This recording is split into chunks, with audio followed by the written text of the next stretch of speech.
Culture à présent, et nous sommes avec Dia Mambou de la revue cinéma Awo Télé. Bonsoir Dia. Bonsoir. Alors ce soir, vous nous parlez d'un documentaire du réalisateur gabonais Amédée Pakom Nkoulou. Il est intitulé Boxing Libreville. On va tout de suite regarder un extrait, puis ensuite on en reparle. Allez.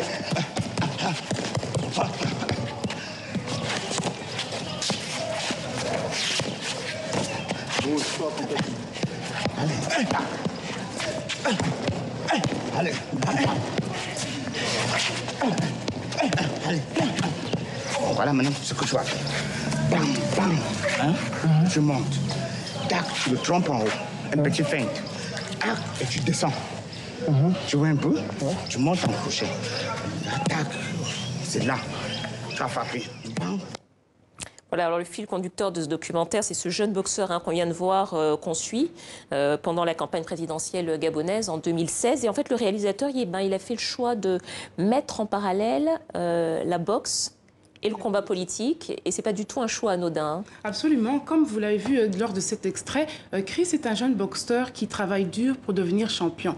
Alors qu'on le suit en train de préparer un combat important, on assiste à un autre combat qui, lui, est politique, et donc qui concerne les élections présidentielles qui met en adversaire deux candidats, comme on a vu en 2016. Ces deux faits, je vous l'accorde, ne sont pas liés directement, mais progressivement, dans le film, ils vont se juxtaposer petit à petit, d'une part avec la campagne électorale à travers ces spots de télévision et de radio qu'on entend par-ci, par-là, et d'autre part avec la personnalité du jeune boxeur qui va se dévoiler peu à peu, progressivement, notamment en dehors de ces sessions d'entraînement et là où il va plus se manifester dans la sphère privée.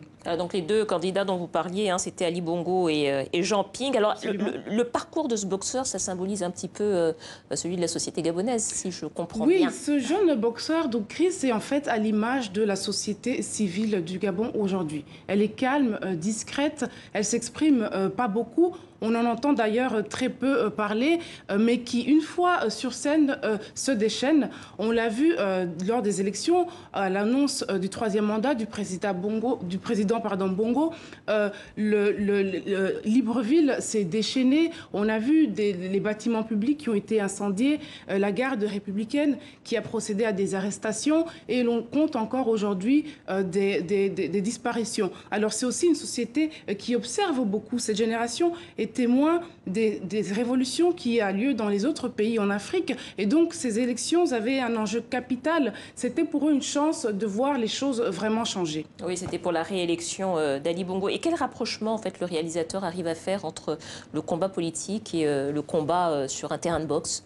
Mais au départ, le réalisateur gabonais Amédée Pakom Nkoulou ne comptait pas introduire l'élément politique. C'est progressivement qu'il va le faire. En fait, il rencontre le jeune boxeur en 2010. Il va le filmer pendant 5 ans. Lui, il est fasciné par sa force, par sa persévérance, et qui au départ semble complètement détaché de la vie politique dans son pays. Mais c'est à l'approche des élections, avec la campagne, qu'il va déceler une omniprésence du contexte politique dans la vie du jeune boxeur, et d'ailleurs dans la vie de beaucoup d'autres à Libreville. Et en fait, c'est là, à travers, entre les murs, une fois rentré chez soi ou dans les discussions nocturnes entre amis, dans la famille, une fois posé chez soi, qu'on discute de la situation politique. C'est vraiment dans ces moments-là, essentiellement, qu'on sent le poids de la vie politique dans la vie de tout un chacun. Dans la vie de tout un chacun, et puis surtout la vie politique qui est aussi à certains moments, et bien souvent d'ailleurs en Afrique, un peu comme sur un ring de boxe. Merci beaucoup. Le Boxing Libreville sera projeté du 19 au 23 juin au FIDADOC à Agadir et du 13 au 20 juillet aux Écrans Noirs à Yaoundé au Cameroun. Merci beaucoup, Dia Mambou. Je rappelle donc aux téléspectateurs que vous êtes critique de films pour la revue Awo Télé, la revue du cinéma panafricain. Merci beaucoup et à très